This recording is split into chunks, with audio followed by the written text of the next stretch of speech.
Lots of Elements on the Table by Mr. Darrell L. Walker.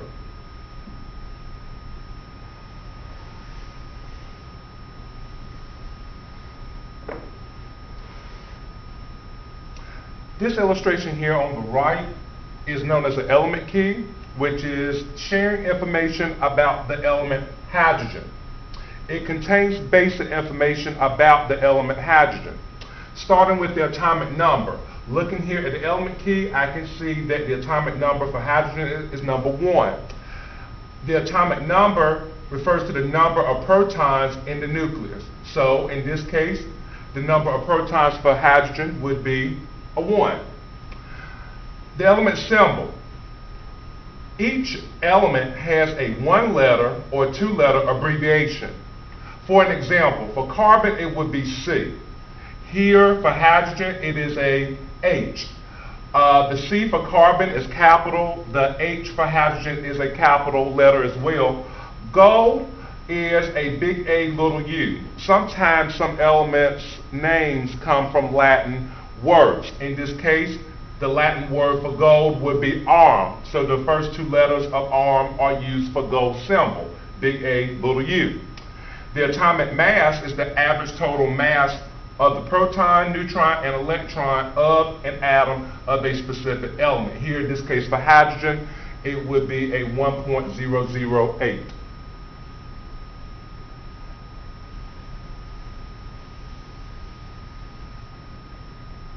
Grouping the elements. The periodic table of elements is divided into groups, which are at times referred to as families, which are all in columns. There are 18 total. The periodic table also has periods or rows of different properties. There are a total of 7 in the periodic table of elements.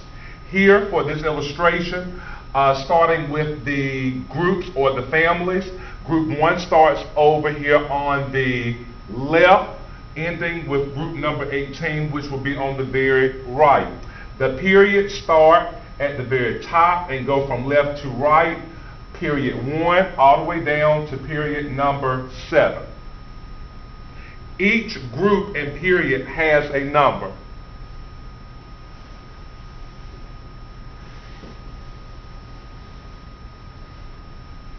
Metals. Metals make up a majority of the elements on the periodic table of elements. More than 75%, such as gold, silver, and chromium. Metals are located on the left side and are in the center from groups 1 to 12, with a few in groups 13 through 16. Metals have a luster or a shine, mostly are solids at room temperature.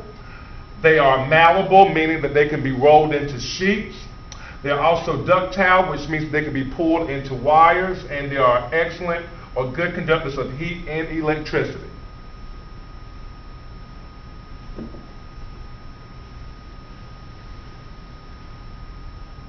We then have our nonmetals.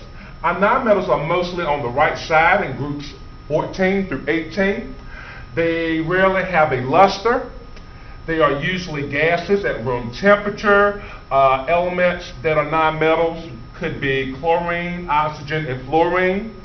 Non-metallic solids are neither malleable or ductile, and they are poor conductors of heat and electricity.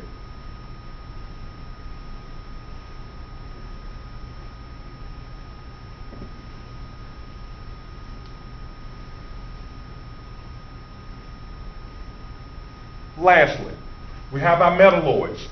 Metalloids are kind of in the middle. They have properties of both metals and nonmetals. One important property of most metalloids is that they are semiconductors. Semiconductors can conduct electricity very well at certain temperatures. At other temperatures, they do not. And for this reason, they are frequently used in computer chips. A common metalloid that is used in computer chips would be silicon. Silicon Valley in Nevada is very much known for the production of computer chips. This is just a quick glance at different ways that elements can be classified. Thank you.